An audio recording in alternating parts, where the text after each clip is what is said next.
«Эхо Москвы» в Уфе и общественная организация «Берзямлек» представляют рубрику «Говорим по-башкирски».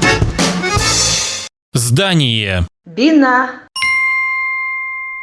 Высотное здание. Бейик бина. Высотное здание. Бейик бина.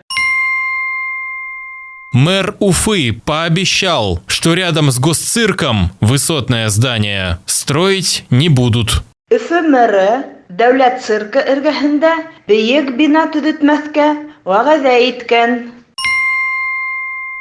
Мэр Уфы пообещал, что рядом с госцирком высотное здание строить не будут. Өфө мэры дәүләт циркы эргәһендә бейек бина төҙөтмәҫкә вәғәҙә иткән. «Эхо Москвы» в Уфе и общественная организация «Берзямлек» представляют рубрику «Говорим по-башкирски».